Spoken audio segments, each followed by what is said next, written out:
Hello, everybody, and welcome back to our chat about doing business, the business culture, the etiquette, the communications between Israel, the UAE, and Bahrain. The agreement was signed. It was very exciting. I was really very moved to watch this ceremony on the White House lawn. I am here in Tel Aviv, Linda Lovitch, and I'm here with my colleague, Paula, who is in the United Arab Emirates. Say hello, Paula. Hi, how you doing? Marhaba. I'd like to just add, whilst the agreement was signed, we still could not do any banking transfers. Come on, everyone.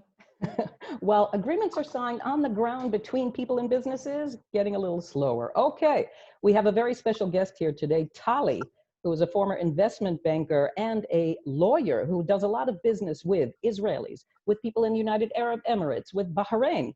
So we've brought her here to give us a perspective on how to do business between these cultures. Hello, Tali. Tell us a bit about yourself. Hi, thank you, Linda. Thank you, Paula, for welcoming me on this series. I'm really honored to be a part of it. This should be fun. So I'm from New York originally, spent my career mostly as an investment banker and corporate lawyer, looking at the strategic application of technology and different business models in emerging markets.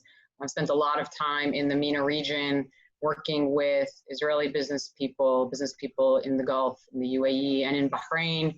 I think the MENA region is on the cusp of an amazing moment, an amazing transition period, and continuing actually along the direction of heading towards modernity and regional collaboration and regional trade. It's a really exciting period despite the difficulty that we're all feeling in this pandemic time.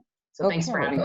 Yes, that is so cool. So add that as a caveat to your viewers that I tend to come with a bit more of a New York lawyer's bluntness than some of the finesse that is more recommended in the region. Okay, as the Israeli here, that doesn't bother me, as we talked about last time with our directness. So what, excuse me, Paula. So what can you tell us, what are your top couple of tips for doing business between these different cultures? What are the differences you've seen, the problems that have arisen because of the differences? So I think that both societies, the Israeli business community and the Gulf business community, are very relationship based. But I think that the ways of building the relationships in both of those places are quite different. I do see Israelis rushing in, assuming they're going to become best buddies with someone immediately, and then they're just going to sign these deals and everything's going to be just great. And while there's a lot of opportunity, a lot of eagerness on the part of the UAE and Bahrain, the way of building relationships has to be based on professionalism. It has to start with a more of a structured professional approach, and then it can get to more informal relationships. So I think that there's a bit of a formality gap at the outset in both markets, whether it relates to how you communicate, how you email. I mean, the number of emails I've seen that are these casual one-liners, hey, great to connect, let's chat next week, as opposed to here's what I am, here's what I do, here's what I know about, I understand about you. I think that if the goal here is to establish meaningful, mutually beneficial relationships, it behooves anybody looking at approaching either market to kind of think about what do they actually bring to the table and approach it in a very structured and start in a formalistic way. And if you get to informality, that's great. Great. What do you mean by the formalistic, though? How should Israelis approach these other cultures? I think, first of all, do your homework, right? Formality means that you respect the other person and you view them as a peer or, in fact, someone you admire. And the culture, the business culture in the UAE and Bahrain is a sophisticated one. It's a professional one. And you never know what nationality you're going to be dealing with. Like, the UAE is an extremely cosmopolitan place, with over 190 nationalities represented there. And so you have to realize that your best bet is to approach in a, write a structured email. Respect the fact that you're going to have to, let's schedule some time to speak. Not, hey, let me call you tonight. And for sure not to assume that because you are dangling a technology in front of someone's eyes, they will throw money at it. I think that is a major mistake. And I think it's also important to know, like in many things in life, or like that old, Head and Shoulders commercial, right? You never get a second chance to make a first impression, Okay. especially in this region. And we're dealing with an environment where people just don't know each other. We are in the early days of learning, getting to know, the different, we've seen this in other markets too, when other markets opened up.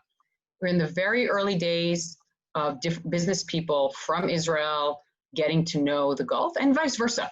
There's a lot of learning. Take the time, participate in the webinars, read online. There's a ton of information. The government organizations are doing a terrific job in being accessible with information. Do the research, it will pay off. Great. Tali, Paula, your take on that? Yeah. Yeah, absolutely brilliant summary there. And I think it's talking about formality. It's reminding ourselves to be professional, to talk to somebody in a professional way, and not be as kind of laid back as we might be used to. And I think the biggest thing I heard from Tali there was to remind everybody, and we're going to talk about this in later videos, is you don't know what nationality you're actually coming across. But one question, Tali, and if you could kind of summarize that and give people starting to do business with each other in the UAE, Bahrain and Israel, one tip right now, what would you give them?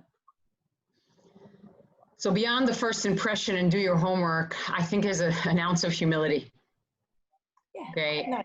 It's not, the Israeli business community doesn't tend to pride itself in its humility. I guess it's a bit of an oxymoron.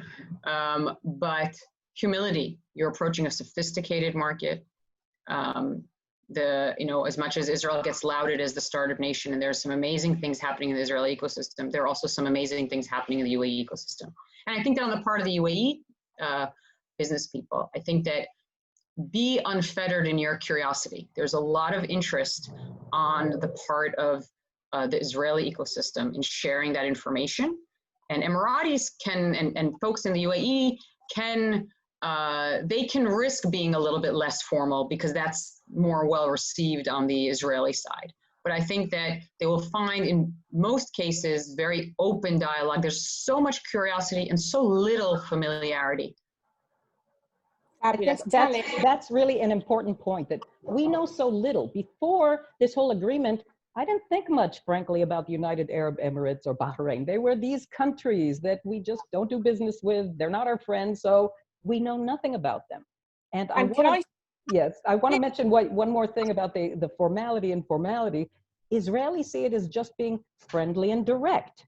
That what's the big deal? Because here, there isn't the hierarchy. Everybody's an immigrant. We all came at the same time.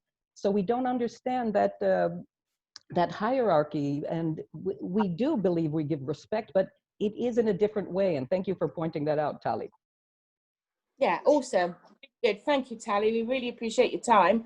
I think that covers a lot of formality points and the differences we're going to have.